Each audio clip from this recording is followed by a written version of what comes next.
And we're back. Patrick, some good old N.B.A. season's been happening. We haven't been saying anything, but we won't be silenced for much longer. How you doing? We're doing really well, really well. I can't believe, it's been it's been a quick start to the season. We already have a decent sample size, 6, 7 games for some teams, and there's a lot really that we can talk about. Some early storylines from the season. Oh yeah, well, surprisingly, even though our theme for our pod is our two teams, and we haven't spent as much time because we both know I was avoiding it. But hey, we've kind of surprised this year, so we're gonna get the little Hornets, little Suns, little other things here and there. But unfortunately, we have to start off. We're not spending much time on this. I don't want to spend much time on this, but you know how I feel about this whole situation, this Nets situation. Your guy, Steve Nash, got fired the other day, and in typical Nets fashion, looks like they're hiring Ime Adoka. Man, I guess I'll let you go first. What's just some quick thoughts on everything, really? I mean, I kind of expected Steve Nash, if things went south, he would be the scapegoat, at least initially. I didn't necessarily expect it this quickly. With that being said, they really haven't looked very good this year. I'm perfectly willing to admit that. But at the same time, they are still missing some key pieces for their team. It's just amazing. You look at their team, Kevin Durant is playing like Kevin Durant. Kyrie Irving on the court has been pretty solid. But I mean, there's just no it's just awful, the roster construction. We talked about it. Royce O'Neal is a help, obviously, on the defensive end. Ben Simmons, when he plays, is a help. But I mean, they look soft. They look undersized. They look unathletic compared to other NBA teams, and they're just not as effective on the offensive end outside of Durant and Kyrie. So, I mean, the hope is, I guess, with hiring Ime Udoka is that he will improve them defensively. With that being said, I don't think he has the quality of defenders like Marcus Smart, Derek White, Jason Tatum, Jaylen Brown. I mean, those are all four great defenders in their own right. Al Horford is solid in the middle. Robert Williams, one of the best defensive centers in the league. He had the personnel in Boston really to bring in a defensive style that would succeed and ultimately bring them to the finals. But I just don't see him being able to do that with this roster. Is it a lost season? Not necessarily. But I do think you're going to hear more rumblings as the season goes on. If there's not significant improvements, Kevin Durant might be wanting out. Kyrie Irving maybe wants out. So it's not necessarily already blown up, but there's certainly it's just like carrying straight over from the early part of the off season into now. Yeah, no, well, I'm glad you focused on the basketball side of it because I agree with everything you said. It's what I would have said if I started talking about it. I mean, it's a good point. Like the personnel isn't there and everything. I just have to say, for the record, like, man, you know how much I hate Kyrie, and this whole thing has just really been aggravating me. The complete ignorance and the way he handles everything, and the constant yearly, just messed up. It's messed up isn't like the great, but you know what I mean. Like the way he handles himself and these things he's saying, and he just went way too far this time. And I'm extremely disappointed in the Nets and the league and the players for the lack of pushback and discipline. And I don't know if you saw today, but he got mommy and daddy to go meet the ADL to solve his problem for him, and they settled on him donating $500,000 to them and issued some fake statement. It's just not enough, man. They need to do something about this. And part of it is just I'm scared, not scared, but just like something new is gonna happen. You know it is. This isn't the last of it. It's gonna keep happening, stuff like this. And if it just sickens me that they're not doing anything about it. What I would recommend to you too is what or listen to the Bill Simmons podcast. He had your boy Raja Bell on there talking about this. They had a really great conversation about it, and Bill actually was saying how Kyrie has been on the trading block, but no one wants him because look at him, he's a nutcase. So yeah, that's my take on all that. not to get all serious and emotional on our show because usually we're pretty lighthearted, but this one really hit me the wrong way, man. And I hope they lose every game. And you know what? I've lost respect for KD too. It's not necessarily his fault. He asked for a trade anyway, but the guy's a great offensive player. I love watching him play, but as a culture setter, a leader, a player, I just have no respect for him. Um, any thoughts on any of that? Or are you ready to move on? Yeah, I mean, it's pretty well sums it all up. And that's another reason why, I talked about from the basketball side, but personalities on this team, this is a melting pot of bad personalities. I don't necessarily think Kevin Durant is, but Markieff Morris, Kyrie Irving, Ben Oh Simmons, and man. now, I mean, I don't necessarily want to call it Emo Udoka because I don't know all the facts about the situation, but he's got enough issues going on off the court too that um, I just don't think it's going to be a good situation for the rest of the season. But they may change, but I honestly I wouldn't be surprised to see a retooling effort later in the season, trying to clear out and trying to build around Kevin Durant if he's willing to stay. This is where I should play the audio clip of me saying I'm out on the Nets, but I just didn't know it would be this early and that it would be on a note like this. But anyway, let's move on to some positive notes because I was sitting here not wanting to talk about the Hornets all preseason. We've actually opened the year decently. Like, I still don't have high hopes for our year, but we've definitely had things to root for. So we have to note with everything we're saying, we're recording this 8 p.m. November 2nd. Just in case, like, stuff happens tonight with certain people we talk teams and stuff that we talk about. Um, but we're 3-4. We're 18th in offensive rating. We're 12th in defensive rating. Steve Clifford. We were talking all that crap, but turns out he's been all right. It has to be noted that LaMelo and Terry haven't played. I definitely get that, but like they're not exactly going to solve all of our problems. LaMelo certainly will. Terry's a great scorer, but it's not like these two are world beaters on defense or anything, which has been one of our strong suits. And now we get to like some negatives. I have to start with the negatives. You're going to be mad at me. Your boy Oubre is going under the lens, man. Are you ready for this? Go for it. Are you sure this won't strain our relationship at all? No, I mean, I'd like Kelly Oubre, but he is vibes. His basketball ability is not why I like him. Yeah, that's true. I mean, because I still like the guy, but it's just like, I've been saying on this podcast, I've been saying it when we talk. I just hate the direction this team is taken, and and Plumlee are just the antithesis of that. Like Michael Jordan's insistence on getting the 8th seed. So Oubre, it's so frustrating because we both know he's got all the tools to be a great defender.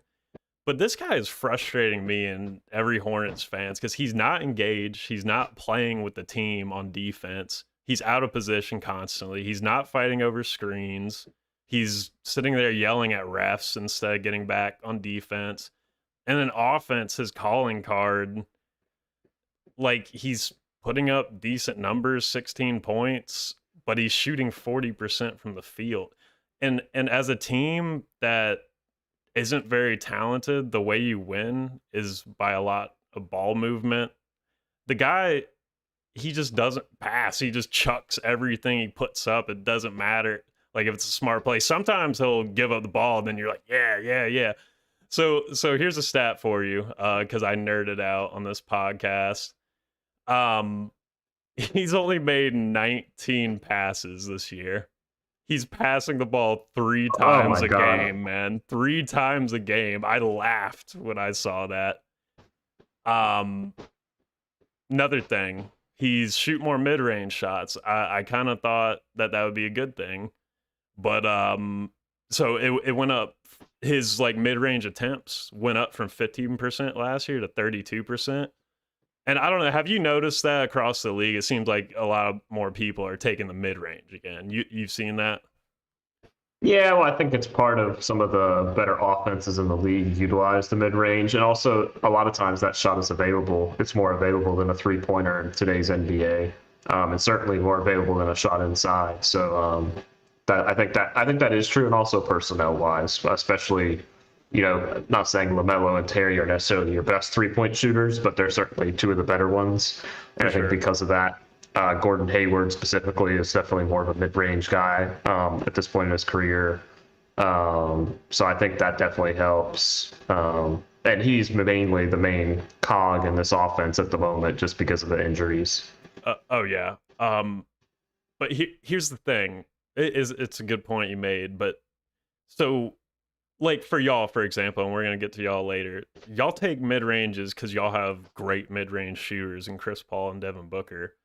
So, like I said, Oubre's mid range has gone up by 17%, but he's still making the same amount at 40%. So now you're just decreasing the chance that we get an extra point. So he's just chucking up more shot, like what a lot of people refer to as the worst shot in basketball.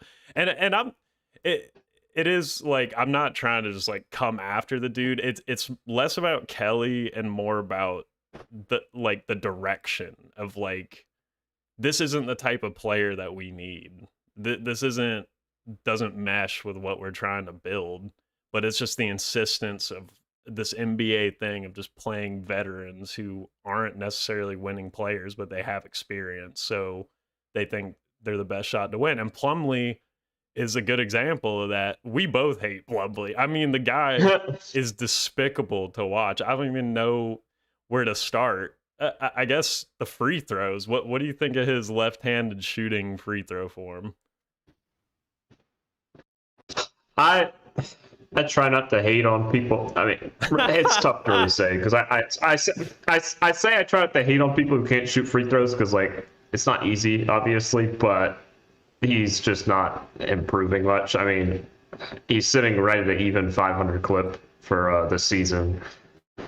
I mean, the only good thing is he never gets the ball really, so he's not necessarily 4 free throw attempts a game, and that's really just from getting offensive rebounds and then getting fouled on the putback.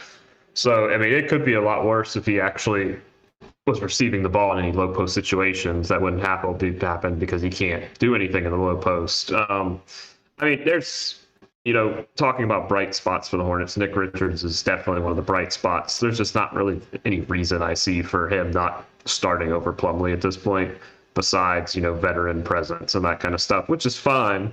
But in a lineup that already contains Gordon Hayward, who has plenty of veteran experience, when Terry comes back, obviously PJ may only be 24, but he's a 4-year veteran now in the league. I just don't see the reason for having him in there over a guy who's clearly contributing more, and he's also necessarily wasn't the case last year, but this year he certainly looks more polished at the offensive end. Well, I'm gonna stay with what you said because what's concerning is actually he does get the ball a lot and he dribbles the ball a lot and we give it to him in the post a decent amount because he has quote unquote passing point guard skills. Like he has a 13.8% usage rate. That's only 13% lower than DeAndre Ayton. He gets 6 touches a game. That's only 3 touches less than DeAndre Ayton. Just for some perspective. And granted, he is a better ball handler and passer than Ayton, but still, my point is, like you said, he's shooting 4 free throws a game. That's more than last year. He's shooting 50%, which is more his career average. It was 39% last year, which was atrocious. So the problem with that, he's getting the ball way too much, and teams know that he can't finish inside and that he can't shoot free throws. So he's usually trying to pass out. So that's just part of all the team's scouting report is every time this guy gets the ball, it's a good thing for us. And it's just so weird that the people running things can't see this. Like it's very strange because like in our Warriors game last weekend, we won because they started hacking Plumlee. And that made Steve Clifford finally put him on the bench and have a lineup of PJ at center. And that actually brings me to some more N.B.A. nerd stuff. I had my glasses on all day today. So our starting lineup of Dennis Smith, Oubre, Hayward, PJ, Plumlee. And again, I know Terry and LaMelo are out, but our offensive rating, dude, is only 94 points per game with a defensive rating of 114. It's negative 20 net rating. Now, our second most played lineup that is PJ Washington, Jalen McDaniels, Theo Maledon, Nick Richard, and James Bouknight. Now, James Bouknight isn't, he's still getting in with the flow of things. His defense isn't very, very good. But the offensive rating is 110. The defensive rating is 96. And that just shows, like you said with Nick Richards, he's shown big improvement. He's got a lot of length. Yeah, I know you texted me. You really like what you're seeing from Jalen McDaniels. Theo Maledon, he's been very good. That's a lot of length. That's a lot of defense. And that's what we need to win, not these bum veterans. And it goes back to the draft, man, is we trade Jalen Duren because we're like, yeah, we're just going to play because we have, quote unquote, too many big guys. Dude, one of our big guys was Plumlee. Aren't we a young rebuilding team? Like, as long as Michael Jordan owns this team, it's definitely a scary future. That's even why with this decent start, I'm still kind of doom and gloom about it. Like, we could have had AJ Griffin or Tari Eason playing instead of the likes of Oubre, that kind of thing, man. So as positive as some things are, and I'm gonna get to them, it's disappointing to see that we keep going on the hamster wheel of mediocrity here. Any thoughts on that before I move to the positives? Because I've been talking a while. I'm very passionate tonight, Patrick. Yeah, I mean, I think obviously when you're talking about positives, which we'll get to, a lot of the reason why I would be frustrated is just like, I think I'm not saying that the personnel is necessarily there to where Plumlee should never play because, Plumlee Right. versus Mark Williams, as much as I think we would all like to see Mark Williams or even Kai Jones play over Plumlee, I think at this point in their career, Plumlee is probably a better player. Fair. That is fine. Nick Richards, on what he's shown this year, is an infinitely better player than Mason Plumlee and should be starting. Yes. Kelly Oubre, while he does provide more shooting, I shouldn't even say shooting ability, more, I guess, shot creation ability, if you want to classify that. Right. Jalen McDaniels has been playing at a better level, more efficient, better defensively, better team defender. For me, obviously Jalen McDaniels is getting big minutes. So, I mean, he's getting 25 minutes a game. But for me, I'd be dipping into Oubre's minutes and giving McDaniels more of those minutes. Being 25 years old and having a future on this team, I don't necessarily see that future for Oubre. Of course, JT Thor as well is still there. You could even roll with some two-guard lineups with Theo Maledon and Dennis Smith Jr. if you wanted to do that. Obviously, I think things will change with LaMelo and Terry. I assume Maledon will probably drop out of the rotation, which is unfortunate for him. But, I mean, I just don't get it because obviously they should have drafted better or they should have signed some more depth or traded. Ideally, I guess, not bring back Plumlee and get a center who can actually score in some sort of way. But based off the personnel, there still is improvements you could make in terms of who's being put out there on the court. Yeah, and not to keep dumping on the guy, but just part of the Oubre thing, it's like no one wanted him before we got him. Remember that? No one would sign him. And then we signed him to a non-guaranteed deal. And that's just part of it, is just I don't know. I said my piece out, but yeah, let's get to the positives because I've been a little negative here. Dennis Smith Jr., man, you've heard me sing his praises. I text you about Dennis Smith Jr. like he's my high school crush. Just because, first of all, he's got that dog in him, man. That you always love to see a grinder on your team, man. Like anyone who's given it their all. And not only that, just the success story. Like the fact that he was about to play in the NFL and that we called him up and gave him a chance. And look how well he's playing. He's playing like a starting point guard. And the thing is with that NFL thing, you could tell he's bulked up and he's using that athleticism to his advantage. Like, so these numbers here. 43% of his shots are at the rim, which is like identical to Ja Morant. Granted, Ja Morant, like, this year he's developed his shooting stroke so good. But just for some comparison, And Dennis Smith is converting 66% of the shots he's taking at the rim. So he's creating a lot of. We always talk about with your Suns, like there's not many people to create rim pressure. Dennis Smith is doing that, and not even LaMelo provides that. Like, hopefully he gets better in that regard, but like his drive and kicks to, like you said, Jalen's been scorching, PJ's on fire, and once LaMelo comes back, he's a great catch and shoot player. So he'll be a seamless fit there. Um, d- I don't know, man. It's so cool to see like a comeback. You always love this in sports, like that comeback story, and I definitely think it's sustainable. And like with his defense, he has got a steal rate of 3.4%. That's 97th percentile of guards, seventh in the league in deflections.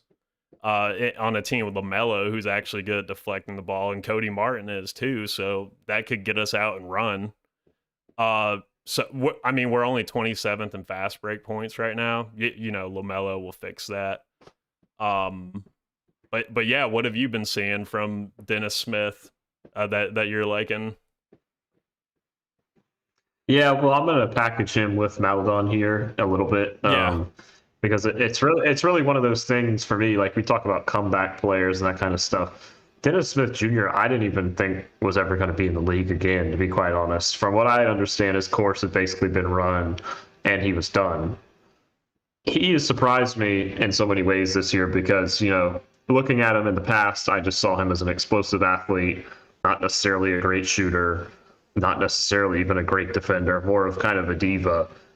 I I haven't seen any of that when I've watched him play this year. I've seen a dedicated team defender, very motivated one-on-one defender, somebody who's been taking some tough assignments for this team 100%.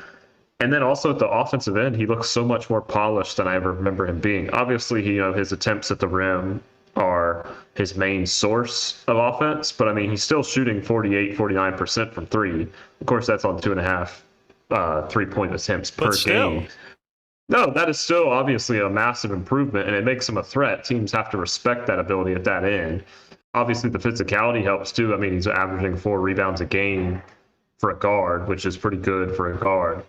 And then also at the other end, like assist wise, I feel like he's the only point guard really on this team. I mean, Maladon obviously is helping this as well, but like with the Terry Rozier being out and LaMelo Ball being out, he is essentially the only true point guard on this team. right. And obviously, you can look at it and say, well, the offensive rating, 18th in the league, not very well, that kind of stuff.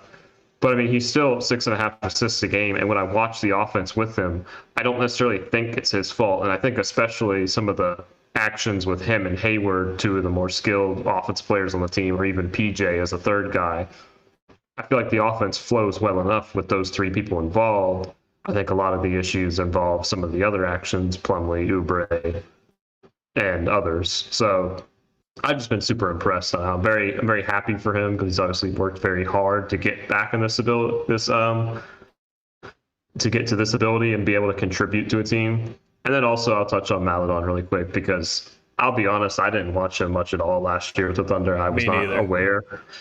But I mean, I'm not going to talk too much about him at the offensive end, but I mean, he's still shooting 55% and 45% three on almost 2 attempts a game. That being said, it's all about his defense. I mean, he is he is a dog of a defender. I watched games and I mean, he's just hounding people all the way up the court, and he's physical. I mean, he's a 6'5" guard. He's got good strength as well. He can take on difficult matchups as well. So I mean, Also, he's got a 6'9" wingspan. That's only 2 inches shorter than Shai Gilgeous-Alexander's, who, you look at him and he's super long. Teo's the same way. Yeah, 100%. And I think especially for, I say a new coach, obviously this is a little bit of a unique situation, but his mentality is defense, and I think two guards like this completely fit his kind of style of what he wants in a player. And I think that can also help some of the other guards. It might be able to help James Bouknight improve at the defensive end, going up against Maladon and Dennis Smith in practice, or even Bryce McGowan's, for example, somebody like that. So I think it's definitely great to see. And I also think they'll be helped when they have a third kind of dog style player like Cody Martin come back and add to that. Because I mean, a lineup of those two, Cody Martin, PJ and Nick Richards. I mean, obviously scoring wise, it is what it is. But defensively, I mean, that's a pretty insane lineup. Yeah, I'm glad you gave him some time because he's been great too. And I think I was gonna make that point earlier, but I forgot to with the whole Oubre thing. Is like now I'm disappointed because once Cody and LaMelo and everyone gets back, dude, he's long enough to play small forward. I know he's a guard, but like on defense, he can't. It's positionless basketball. Like I would be so excited to see like lineups of Dennis Smith, LaMelo, Teo Maladon, Jalen McDaniel. Like you could do so many different things that help our keyword defense. That's been the keyword for this team for 2 years now. We've been crap on defense over Borrego. We seem to be turning it around. And now it seems like we've got the personnel at the end of the bench. And it's just awesome to see. You know how much we preach defense. I mean, me and you, we watch playoff basketball. We know what it takes. So your damn team was in the finals a couple years ago. It takes discipline, good defense, and basketball to win. It's the boring stuff that makes you win, and that's honestly just what I want for my team. We've known each other since high school. I've had to watch mediocrity for years, but seeing this is super encouraging from these guys. They're playing super hard on that end for once, for once in a season. And even if we have a losing season, I'll take that as a win, finally a good stepping stone in the right direction, man. Um, I'll say one more thing on us that I wanted to get to before we get to the Suns. Just talking about my boy PJ. So it seems like he's taken a bit of a leap this year. He's averaging 17 a game as opposed to 10, but obviously with Bridges, his touches have gone up. They've gone up so far from 8.2 to 14.3 a game. He's 40% from three, which we know with his shooting stroke, he could probably keep around there. Thing is, his 2 point percentage has gone down from 60 to around 50, but he's attempting five more 3 point or 2 pointers a game. Sorry. So that's to be expected. I guess one concerning thing is he's still not really getting to the line as much. It's still like less than twice a game. He used to be a good post player in college, and we still give it to him there sometimes, and he makes some decent hooks here and there. I wish maybe we gave him a little more of those, and he could get himself to the line a little bit more. But his handle has gotten a bit better, but if he could just get like a little better, then maybe that aspect will open up for him. I know you've been liking what you've been seeing from PJ.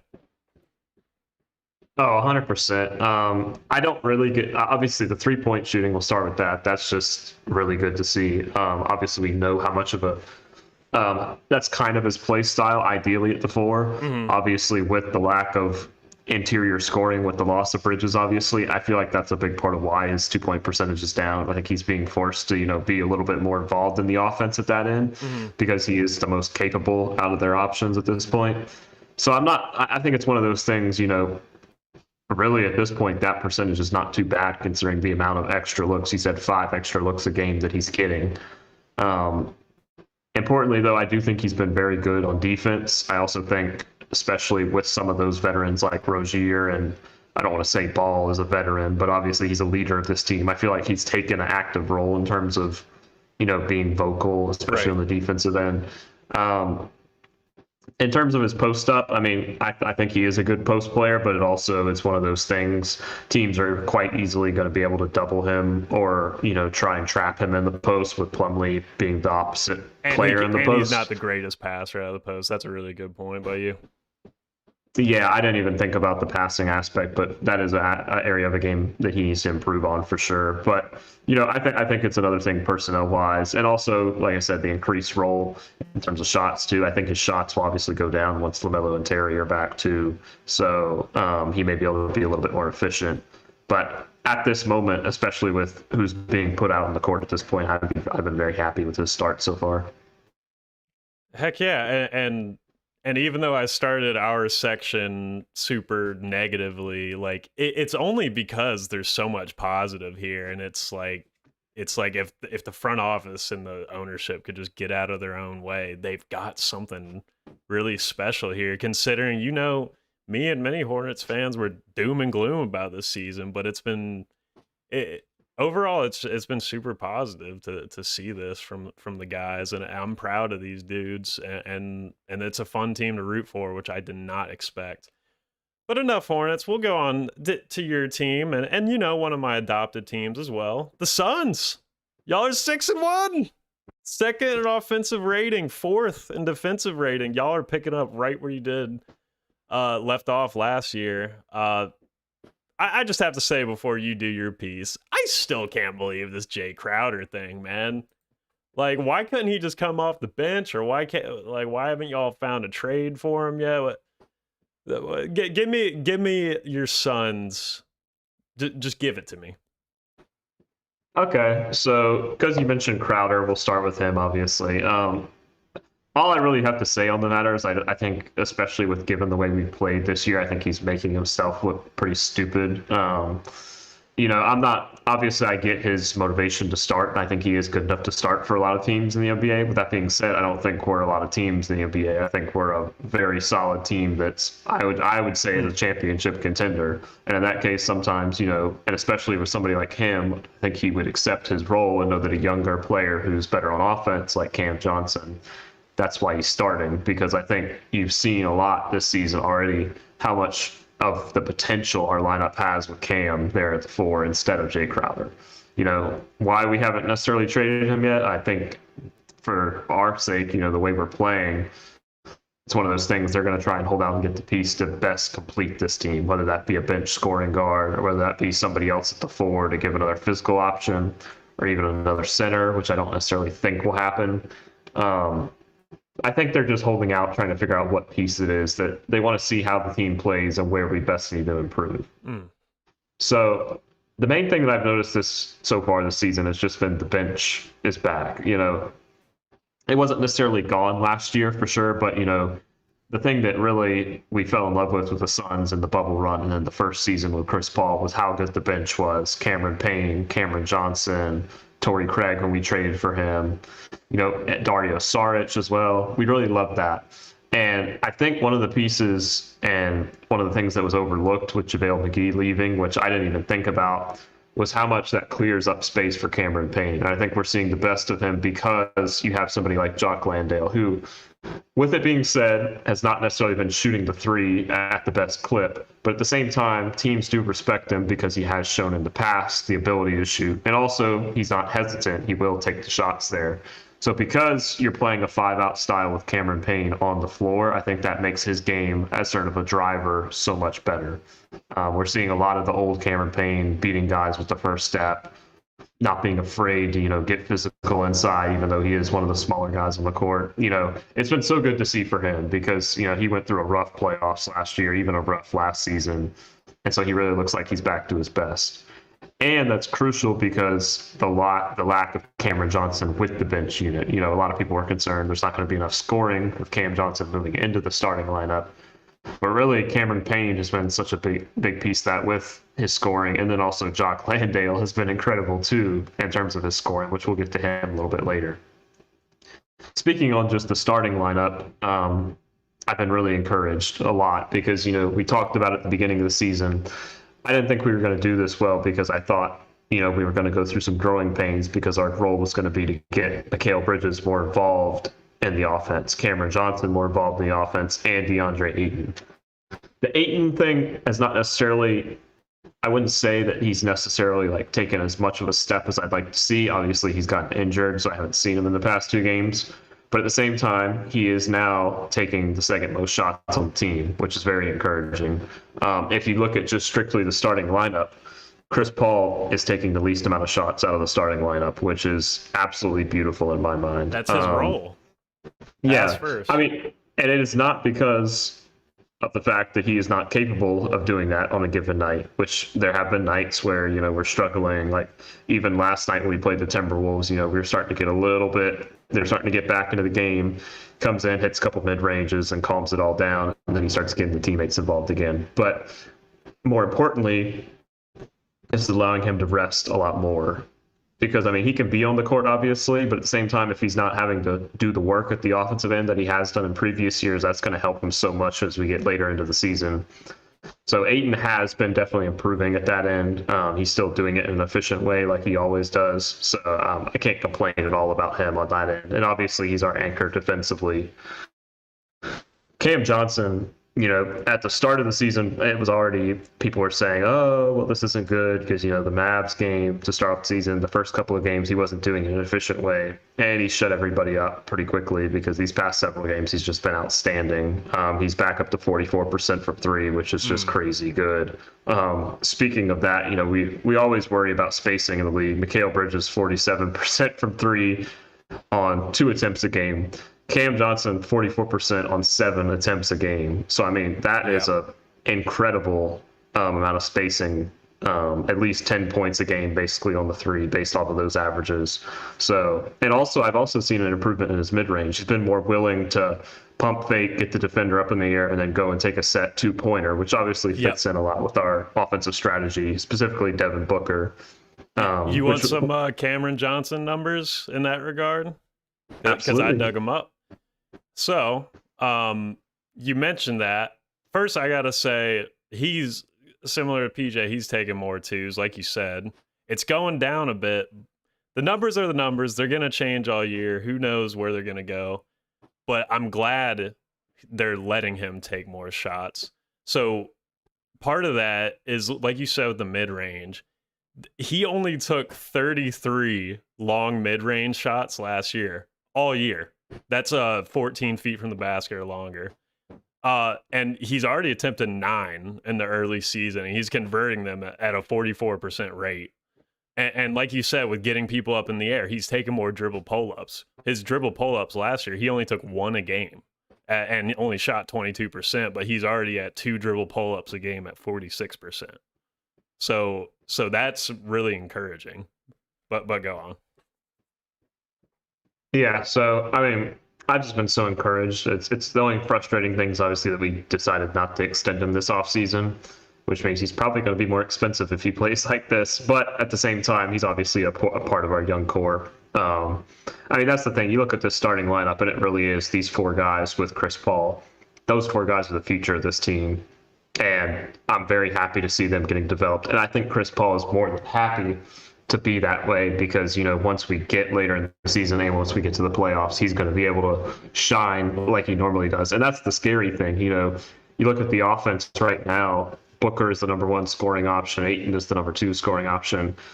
I would probably say Cam Johnson is the 3rd over Bridges, but I mean, it's pretty tight between them. And a big part of that as well is because Mikal has really done a good job this year as being a facilitator. It's not necessarily going to show in terms of the assist numbers at 3 a game. But one comparison that I heard when I was listening to some stuff today that I thought was really good, they were saying Mikal Bridges is taking almost like a Draymond Green kind of role in the offense, like he does with Golden State. And I really actually like that because you've seen a lot more action this year as him as a screener. And it's a really intriguing thing because, he's obviously a very quick player. So he has the ability to dart back out to the 3. And especially if it's like a matchup with, say, Chris Paul as a ball handler, he's got the physicality if he wants to roll inside and take on a smaller guard and be able to shoot over them with his length. So, I mean, that just opens up a whole world of possibilities, utilizing him as a screener because in the past it's only Ayton or sometimes Jay Crowder doing some of that. We didn't really use Bridges in that role, and using him like that is so useful. Obviously, our pick and roll, I think, is probably the best in the league. I think it's just going to continue to improve on that. And then finally, I'll give a little bit of a brief shout out to Devin Booker. Not that he necessarily needs it, but I mean, he's having a good start to the year. Not necessarily the most efficient in terms of his 3-point shooting, 35% almost exactly. But I mean, he's still shooting 50% from the field. With when he's a volume shooter like he is, that's a pretty good mark. 27, almost 28 points a game, and he's done really well facilitating. And of course, as we always say, he's improving every year. His defense looks better than ever, and that's so important for our starting lineup. And where I mentioned with Oubre earlier about the mid-range shooting, how that's not a good shot for him. Obviously, Booker is one of the elite mid-range shooters in the game. He's shooting 57% right now from 4 to 14 feet, and if you look at the shot chart, he's getting a lot of those shots from either like the left elbow or just right like any part inside the paint from the free throw line to the restricted area. So that tells me y'all's offense, like you said, with McHale in that new role, he's getting to his spots really good. But what really stood out to me when looking at him and McHale's numbers is I even mentioned it earlier. We talk a lot about y'all not having necessarily a whole lot of rim pressure, which is like why we've talked about getting a like guard, a good like explosive guard off the bench. But so far, Booker and Bridges, they've been up to that challenge. I don't know if you've noticed this, but like Booker is attempting 13% more shots at the rim this year. That's 28 compared to 15 last year. It's a little closer to his career average, but he's maintaining like his good shooting percentage from last year. It's like 66% last year at the rim. It was 68% last year. And he's drawing a whole nother foul compared to last year. He drew 5 last year. Now it's 6.7. It's kind of concerning. His free throw percentage keeps dipping, and along with the 3-point percentage, what do you think's going on there? It's tough to say because his 3-point percentage has always been one of those things where people are like, he's got to improve, and he's had some better years recently. I'm not necessarily worried about it. I do think a part of it is, especially in the fast break situations, he does tend to take a lot more threes there, and he seems to be a little bit more hurried. Because when it's in the flow of the offense and he gets a good enough screen, he's usually pretty deadly from that sort of range. I also think a lot of times some of his better looks he gets from 3-point range. A defender from the corner is going to come and try and trap him, and then he ends up passing out those better looks to get even better looks with Cam or McHale in the corner. Okay. I think that's part of it. I have no real concern about it. Obviously, if he was a better shooter, that would help, but teams fully respect his spacing, which is all that really needs to happen. Free throw percentage, obviously 85% instead of the customary 90% that he's normally near. Right, not that big of a deal. It's not a huge deal. Obviously, that's a few, that's a point or so every couple of games and that kind of stuff. But I'm not too worried about it. And I think he will improve. It's obviously it's not, you would like to see him be a lot more efficient, but also due to the volume. I mean, he's just a volume shooter, especially when it comes to threes. But free throws, I would like to see some improvement. I will admit that for sure. And like you said, he's bought in on defense so much more as the years have gone on. Maybe it's just fatigue in terms of the 3-point shot. I mean, even though 35 is around his career average, it's possible. I mean, he's being asked to do a lot for the team for good reason. He's great. But I wanted to build on that point I was making about the rim pressure. McHale is also, like you were saying, he's getting mismatches way more this year, being way more aggressive. So ironically, I was saying how Cameron Johnson's pull-ups have went up. McHale has kind of not abandoned, but it's gone down from 2.5 to 1.4. And like we said at the top, like, these numbers could easily change. This is just like a time capsule for us to look back at the early season. But 49%, almost half of his shots are coming at the rim this year, dude, compared to 30% last year. And he's right where he was at last year, he's converting at 77% at the rim, whereas it was 79% last year. So McHale and Devin, to see their growth in this way, attacking the basket, and that shows improved decision making, IQ, handle.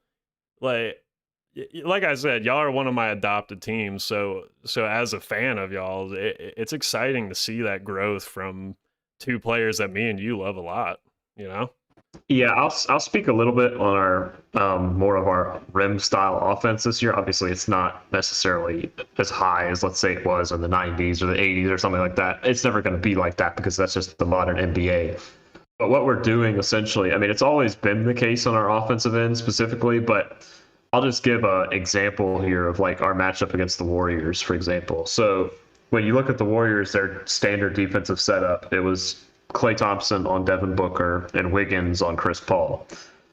That leaves Steph Curry guarding Mikal Bridges, which this is not me trying to shit on Steph at all, but Steph is not necessarily a great defender. And especially because, I mean, he just doesn't have the length of Mikal Bridges with a 7-foot wingspan. And so you look at it, when Bridges gets the ball, especially when he's rolling to the rim, especially against a team like the Warriors, when James Wiseman's not playing, they're not necessarily loaded with rim protection. The path is always there for him. I mean, really, with Steph Curry on him, he's got so much length. He can easily finish over the top of him. You've seen actually, his mid range, obviously, you said is a little bit down, but at the same time, I feel like he's been more confident in taking that shot, if that makes sense. When he really gets the opportunity, because of his length and also because of his athleticism, he can easily pull ahead of somebody and shoot over them quite easily. But certainly the attacking the rim and taking advantage of the mismatches as well. I feel like we've done a really good job of that this year. I'll speak on the Pelicans game specifically. Their whole plan in that game was basically just to trap Devin Booker like the Mavericks did in the playoffs last year. And it was encouraging to see because Booker is obviously willing as a passer when that happens. And he was last year in the Mavericks series, but he could never get anybody to help him out. Pelicans game, the opportunities were there after that pass out of the trap by Booker for Cam Johnson to attack the rim, for Mikal Bridges to attack the rim, or Chris Paul even to attack the rim, although he did more of like in a facilitator sort of role. But Bridges is definitely understanding his ability as a role man in the offense. And then also the other main switcher in this offense, which I've been so encouraged to see, is Jock Landale. Love him. Somebody who sets really, yeah, I love him to death. I mean, he sets such good screens, obviously. But the thing is, when he gets those switches onto the smaller guards or even forwards, he literally runs right down to the paint, posts up, and gets the ball. And I'm not going to say he's the most polished in terms of his post game. Obviously, he's more than Bismack Biyombo for certain. He's not DeAndre Ayton, but he's not Bismack Biyombo. He's like a happy medium in terms of. But at most, the thing that he does better than Ayton is he understands that mismatch and he calls for the ball. And we've been feeding it to him, and he's been very successful in that role. And that's why he's been almost averaging 10 points a game off the bench in 17 minutes a game. So I can't speak enough on Landale. But also, really, that's why I'm saying our offense, we've been scoring much more at the rim this year, is because I feel like we've done such a better job exploiting mismatches with the size that we do have. And that's coaching. That's making an adjustment, seeing what y'all's weaknesses were, and adding diversity to one of the most diversified offenses we've seen in the past few years. And that's why I actually like Jock Landale more than McGee, even though McGee might be a little better on defense. It doesn't seem like it so far for the Mavericks, but he adds that element you're talking about.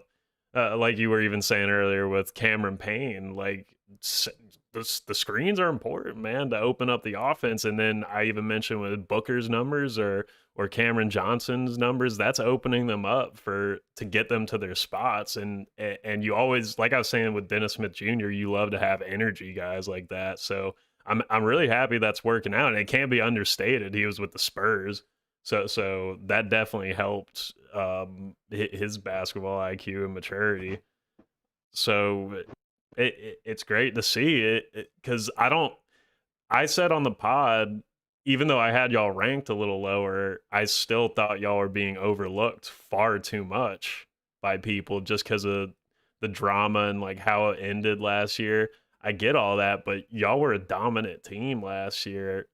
And most of the pieces were still there, and guys got better. So yeah, I'll mention that for certain. I mean, my main reason why I had us dropping from the 1 seed to the 4 seed in my predictions, just because I thought there were going to be a lot of growing pains with Mikal and Cam Johnson being more involved in the offense. That may end up happening. It may be one of those things scouting reports will adjust and they will regress a little bit more to the mean, I guess you could say, if you want to say that. But I've been very encouraged so far because we've actually been executing that plan like we've been asking for now for a while. And also, we talked about it. The only loss we really had from last year's team, Jay Crowder is obviously one, but we also gained Torrey Craig for the entire season, which is an important part because we didn't have Torrey Craig until the deadline last year. And he's actually been very good this year in terms of defense. Obviously, offensively, he's never going to be incredible, but he is shooting 47% from three, 62% from the field. And his main calling cards, obviously, is defense and physicality, which we need with Cam Johnson in the starting lineup. We need Torrey to come in and be physical for 15 minutes a night. But the thing that I think we really gained is basketball IQ. Having Saric back available, he hasn't really played much at all. Last night was the first night he really got any significant minutes due to the size of the Timberwolves front court. But he is such a high IQ basketball player. And then Jock Landale, like we've mentioned, in the Spurs system, international basketball player, just very high basketball IQ. Some guy that I will shout out here, which like his numbers don't really represent how good he's been this year for me, is Damian Lee.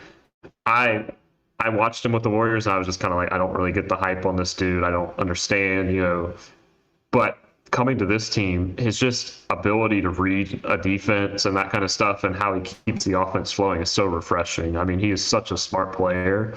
He's got the obviously the championship category that people like to talk about. But on the offensive end, he just knows what he's doing. I mean, he basically won us the game against the Mavericks on opening night, which obviously helps a lot. And I think his numbers will improve too. I mean, he's still shooting 37% from three. It's really just his efficiency from the floor at 33%, which isn't the best. But he's committed to raising our ceiling on the offensive end because of, especially with that bench unit. Cameron Payne, the one thing you could say about him is he's not necessarily the smartest guy. Sometimes he makes dumb decisions. I think having Damian Lee in that lineup helps. And then also Lee is not a bad defender either. He's a solid team defender, so I think that helps. So I figured I'd give him a shout out too. No, it's a good shout out, and it actually kind of raised the light bulb over my head because we had just mentioned Landale coming from the Spurs. And then you know how much we both love D'Anthony Melton going to the Sixers. It's almost like we might need to look out for that more next free agency. Is what, not necessarily look at the name and think, that guy is not good, but like maybe take a look at what team and culture they were in the year before, because they'll bring some of that with them, and that's what it seems like. Some additions that me and you weren't exactly over the moon about, it seems like they're punching above their weight because of the situations they were in before, picking up that basketball IQ. So it's definitely an interesting case study in that for y'all. For sure. And I mean, at the end of the day, like I said, I figured there'd be growing pains this season, but like we already have some signature wins. The Golden State win is obviously the main one. Getting I don't want to say revenge because it sounds kind of corny for a regular season game, but getting some payback against the Mavericks was sweet as well. The thing that really impressed me though was last night we played the Timberwolves. I'm not necessarily saying the Timberwolves are some great team, which we'll dive deeper on them in another episode. But the size was the thing I was concerned about, and I thought we more than held our own against the size without DeAndre Ayton, which is even more impressive. So I was very encouraged by that. Yeah, well, that was some good breakdowns of our teams. My goodness, anyone who is specifically looking for Hornets and Suns breakdown, are they in for a treat? But we're gonna kind of rapid fire go around, look at some other parts of the league. I guess I'll start it off. We kind of spoke about it when we were chilling the other day, but Utah Jazz, man. We mentioned it in our podcast that we thought their roster was a little too good to be at the very bottom, because we both like a lot of these guys on this team, like Rudy Gay, we both like him, Markkanen, Sexton, Vanderbilt, Malik Beasley. And even though Conley, we kind of thought he was washed, like he's still Mike Conley. He's still a smart player, good player. And this is a good example of the difference between front office intention and player intention. Obviously, they're overachieving, but it wouldn't. Same with how bad the Nets and Lakers have been to start.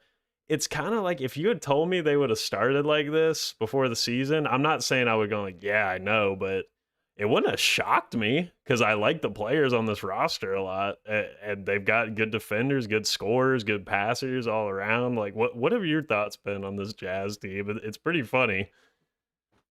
I mean, it's one of those things. They have a lot of talented, especially at the offensive end. Obviously losing Donovan Mitchell loses a lot of offense for a team, but like they added Malik Beasley, who's a very accomplished player at the offensive end, Colin Sexton as well. They still have Jordan Clarkson to score, and then really Lauri Markkanen as terms of a big specifically. I mean, his size is always an ability, but like he's been shooting at a good clip this year. Kelly Olynyk, even though I kind of shit on him quite a bit, like he's an efficient player at the offensive end. But for his looks and personality, not like he's a good player. It's just he's a piece of shit. Yeah, my shortcomings more with him are more at the defensive end. I mean, offensively, He's always been able. I mean, he is shooting an absurd 57% from three this year, and so. But with that being said, I mean, their main calling card, I mean, they've been, in terms of offensive, they've been bang average, apparently, at 15th in the league. But defensive rating, they've been 8th in the league. And total for a net rating of 3.7, which is 7th in the league so far. Obviously, I think regression is due to come. But I mean, we talked about players we like on this team: Vanderbilt, Markkanen, Gay, Clarkson, Beasley, and then you mentioned Mike Conley. People, always a guy who's been underrated, in my opinion. They have smart players and they have enough scores that like they're going to make it tough on teams. And going to Utah has never been an easy thing to do, for no matter regardless of how the Jazz are playing. I think it's definitely pretty cool to see. Not sure how Danny Ainge feels about it. I'm not sure if the whole tank for Wembanyama thing was actually true necessarily, but I think at the same time, I think he's got to be encouraged with how the team has started and how they're playing. And, you know, if they don't end up with Wembanyama or Scoot, whatever, like, you know, you can still get talented players to go around and fill the system that they've been showing so far. Absolutely. So I guess you go on with one of yours. Yeah, I mean, the talk I think has been in terms of surprise, in terms of the team, has been the Trailblazers. I'll speak on them briefly. I was not necessarily the highest on them. I'll be honest. I had them missing the playoffs, and so far they've completely proven me wrong. And it's really probably a lack of understanding of like the talent on this roster, because realistically, this is like the teams that made the playoffs several years ago. But to be fair to you, the league is a lot more talented now, though. Yeah, that is 100% true. But also compared to the teams that are around them, for example, like the Lakers, I mean the Kings, that kind of stuff, teams I had put above them, they have more of a kind of well put together roster. You know, I was a little bit worried about the wing depth, but at the same time, like Jeremy Grant is one of the best wings in the league. I mean, especially at the 4, he fills that role so well, and especially as a support to Damian Lillard and now Anthony Simons in terms of the scoring load. It actually is a pretty cool role for him. And then obviously Damian Lillard is just incredible. You know, I was obviously people worried about him coming off an injury, as they should be, but like he hasn't been a guy who's been injured much in his career, and he's fully picked up from where he was before the injuries. Unfortunately, he is injured at the moment, which sucks, but it's going to be only a calf injury for a couple of weeks. But at the same time, you know, and they still have guys too. Shaedon Sharpe, it's been cool to see him get minutes earlier in the season. Somebody I don't think people talked enough about him as a rookie. But I mean, he's a talented wing that can help support this team. Josh Hart has always been one of the better wings in the league, so very encouraged for them. And I mean, the same thing is we haven't even seen Gary Payton yet, too, which is pretty cool. So yeah, and I mean Nazir Little, he's been good too. And I was with you, like I didn't see it as much with the wing depth, but then like they started playing, it's like, dang, they do got good wings. And like you said with Shaedon Sharpe, it's so cool to see like the mystery box of the draft who fell that far just because he was a mystery box, but to see him already contributing like he is, sometimes all it takes is that elite talent, man, because he could jump out of the gym, he could shoot, he already looks like a veteran, which is incredible considering he didn't even play in college. So it's really awesome to see that from them. We're gonna go to another one of our adopted teams, the Grizzlies. I know, Grizzlies. So they're 4-3. They're sneaky bad on defense, man. I did not realize this, but they're dead last in the league, 30th in defensive rating. Granted, Jaren Jackson Jr. injured, Zaire Williams injured. So you are relying on guys like Santi Aldama and Conchar, who you know I like, but they are more into the bench. They were into the bench players for them last year. And I'm wondering, did I underrate the veterans they lost this past summer, or do you think they just need Jaren Jackson back, who is usually injured? What do you think? Because obviously Ja and Bane have been otherworldly on offense, but like we were saying earlier in the podcast, you need to be great on defense in this league to be one of the best. So what do you think?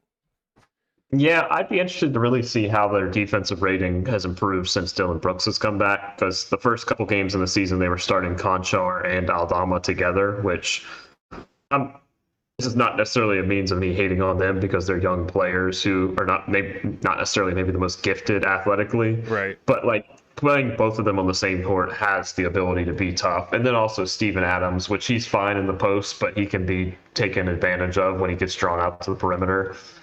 I think especially once you get the full lineup with, whatever, Dylan Brooks or Zaire Williams at the three, and then Jaron at the four, I think they're going to be just. I mean, the thing is, last season, like obviously they were a talented team, and their defensive rating actually does represent it at fourth. But at the same time, I never necessarily looked at them and said, "Oh, this is a defensive juggernaut." If that makes sense, I thought more of their success was at the offensive end. But once you get the lineup with Ja, Bane, Bane specifically is a solid defender. Dylan Brooks is a great defender. Jaron is a great defender. Then you have two great defenders in the lineup, and those are the two guys that they've been missing the most this season. So I think that's part of it for certain. Yeah, fair point. Once they get their guys back, we'll have to monitor that. Yeah, how about you give one more and then we'll wrap up? Okay. So the team that I really wanted to talk about here, even though they're 2-6, is the Detroit Pistons. And I mean, we've all been so high on the Pistons, and we love them. I really don't think their record represents how they played this season. No. Obviously, it's easy to say that, and like they have lost some bigger games, but at the same time, like they have had some successful games. They beat the Warriors in one of their games. Opening night, they beat the Magic in a pretty impressive game. I just think, especially for them, the fact that you're actually getting to see Jaden Ivey start immediately, which is just so nice to see. And I feel like, especially, somebody that was an acquisition not that far away from the start of the season, Bogdanovich has fit right in. He's been such a success at the offensive end and also his veteran leadership. And then you look at it, they've already given him an extension. I mean, his efficiency numbers this year, almost 51% from three, and then 95% from the free throw line. I mean, that is just insanely good. And he's been doing it his whole career, so it's not like I shouldn't expect it. But he's just such a smart player, and he's going to help guys like Cade and Ivy become better players. And specifically in a role terms, he's going to help Saddiq Bey too. I mean, Saddiq Bey is going to help understand the role of the supporting wing so much better with somebody like Bogdanovich. Their issues still lie at center, really. Isaiah Stewart has improved, though, and Durant has been pretty nice. But I mean, I didn't necessarily expect them to be contending. I didn't have them making the play-in. But I do think I've been encouraged by how they played specifically, and I think their record isn't necessarily the fairest thing. And also, they've been missing a few. Alec Burks hasn't been playing at the start of the season, and then also Bagley hasn't been playing. Whether that really matters, I don't really know. I'm not the highest on Bagley, but those are two rotation pieces they are missing. Yeah, I mean, and before Cade's last game versus the Bucks, he was just lighting it up, man. He's at 23 points a game this season, 6 rebounds, 6 assists.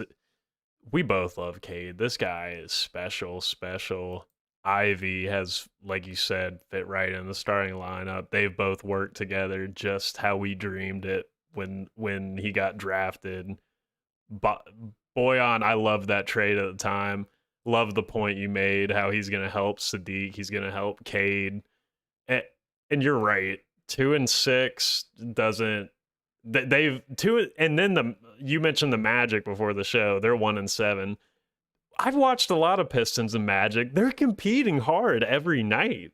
It's their record does not reflect the team I'm watching on the floor. But hey, if they get all those competitive games in and still have a record bad enough to go for Wembanyama, could you imagine Wembanyama on one of these teams, on either the Pistons or the Magic? My God, they will be instant. I don't want to say contenders, but put them in the playoffs already. Because like Ivy, Cade, Wembanyama, Duren's coming along. Then you have the vet and Boyan, plenty of other moves to make. I'm completely with you. That they're just as advertised. Such a fun team to watch. 100%. It's just that obviously, like I said, the record some people won't even understand just because they don't watch. But I'm very impressed with how they played this season. And also, it's one of those things. They're young. They have plenty of time. And also in the conference that's maybe been more difficult this year, the Eastern Conference, we didn't probably expect it, but I feel like the East has actually been maybe a little bit more competitive than the West this year. But Yeah, absolutely. Well, Patrick, it was good to get a little pod in for our first one for the actual season. I can't believe it's been a couple weeks, man. So many days in a row of watching a ball get dribbled across the floor. We'll be back soon, though. That was a lot of fun. As always, sir, I appreciate all your great insight, making these light bulbs above my head go off. Sorry for all the nerddom today. It's just got this cleaning the glass subscription, so really got a good deep dive in. Those numbers are super fascinating, man. Like digging up that stuff for y'all today, like with Mikhail and stuff. It was really neat to see all that. Sometimes you got to nerd out over NBA. You got to put the glasses on. But any final thoughts, my friend? No, not really. Just like I said, I agree with you 100%. The start of the season's actually gone by pretty quickly. Like I said, 8 games into the season for a lot of teams. Some tonight will be 9. But we're starting to get some good sample sizes that we can judge some of the numbers on. Like I said, a lot of today, the numbers are impressive, but it is small sample sizes. But especially for me, after 15 to 20 games, you can really start to decide where the future of the team lies. Unless you're the Brooklyn Nets, and then you're just a failure. Oh gosh. Well, all right. We appreciate anyone that listened. Patrick, thank you. Have a good one. Sounds good.